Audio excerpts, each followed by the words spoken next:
and welcome to Reiki Women Podcasts. Today, it's Bronwyn Logan here, and today I've got with me, and you can see here, it's Nolene Gratian. Now, Nolene lives in Australia, just like me, and she's in the Grampians in Victoria. Welcome, Nolene. Thank you very much, Bronwyn. Thanks for having me. My pleasure. Now, Nolene is a Reiki practitioner and teacher, and she runs a business called Heart Centered Reiki. And she also has worked in communications, which I was saying is sort of a really great benefit to any work that we can do in the system of Reiki as we communicate with the world and maybe with ourselves as well. So that must be wonderful. But first off, what we're going to do is we're going to ask Nolene what drew her to the system of Reiki. Thank you. In the first instance, I came to Reiki early in Australia's Reiki career or history, sorry. It was in the late 80s and I was in my late 20s. I was in an abusive, very, very abusive relationship that I was trying to leave, and it was dangerous for me to leave.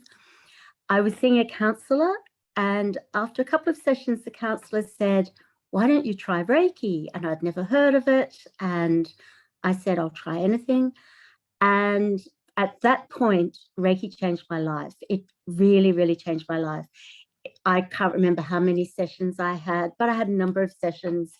Every single session, I would have this image of a big round, like wrestling ring, sumo wrestlers, and there'd be these two sumo wrestlers fighting it out every session, until eventually I kind of did get to a stage where I felt like I could leave and I would be safe.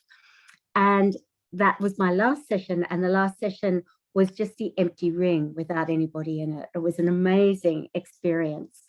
And I soon did my Reiki 1 and just gave myself Reiki, gave my friends and family Reiki, anyone who would sit still for a minute and wanted to, they'd get a Reiki.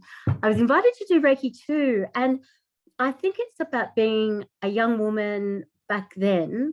I just thought, oh no, I'm not good enough. I'm nowhere near holy enough or spiritual enough or any of those things to actually give Reiki on a more professional basis. And so I chose not to. And so I came back to Reiki. I've done other energy healing between then and now. And then I came back to Reiki a couple of years ago, and I've just embraced it in the most incredible way. It's an amazing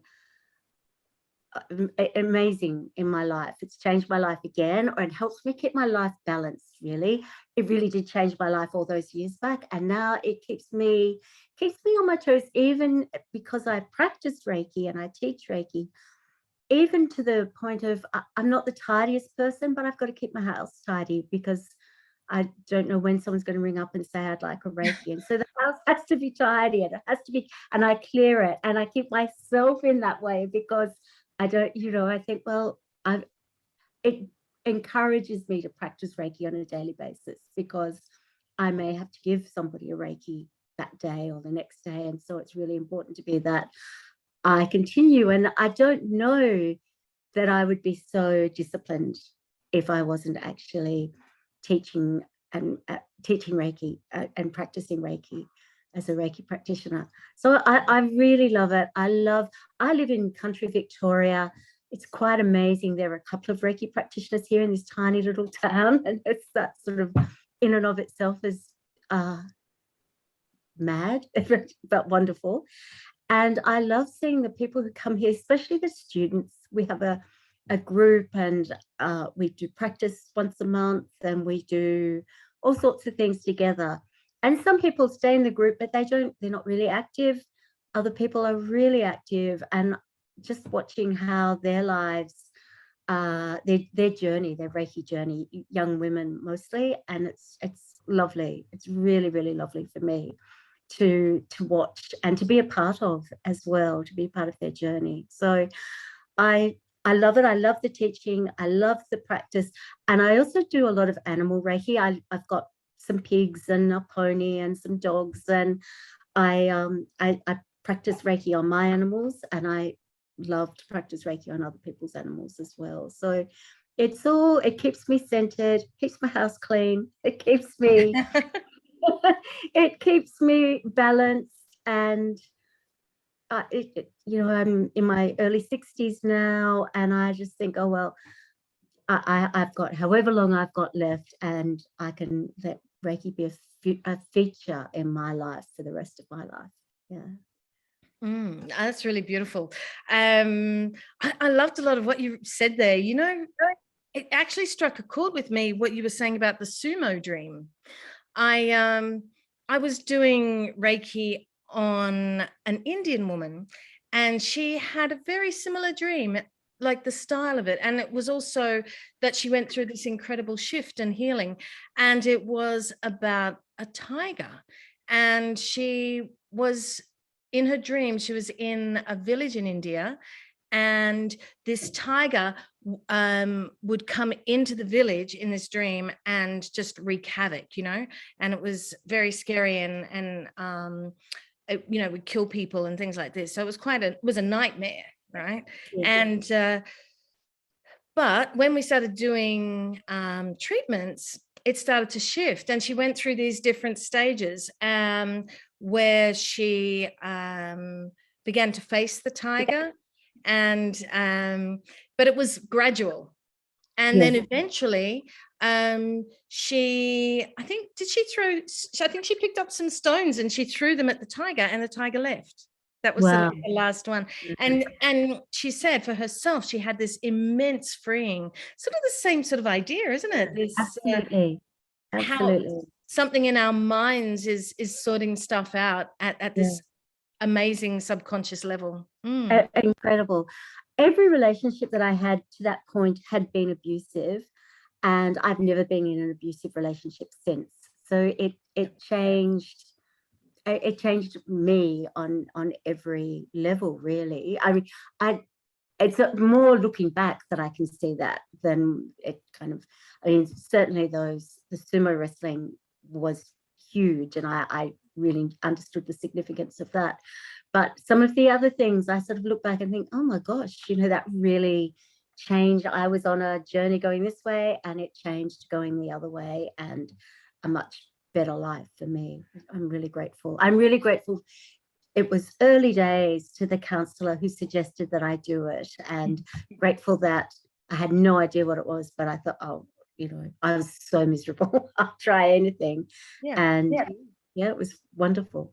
No, that's so beautiful. You know, I thank you for sharing that with us, and I hope that helps other people who might also be in similar situations. You know, that things can change. Yes. Yeah. Yes. You know, I think that Reiki gave me a whole lot of things, but it gave me the courage to, okay, you can't stay, you have to go, and you have to find a way. And there was no such, not no such thing, but the police were not known for their compassion around, at that time, around violence. The words that we use now, because I was being stalked, that it wasn't even, that word wasn't in existence then. It wasn't something that we could kind of talk about or do something about. And it was Reiki that helped me. I also had these voices in my head when I was having a Reiki session of this really old, I think, Tibetan woman who had words of wisdom, absolute words of wisdom. And one day I was walking to work. It was a really hot morning, 6 o'clock in the morning, really, really hot, really still, and not a breeze in the air. And I remember thinking in my head, maybe it would be easier just to stay and just stay. That would be easier.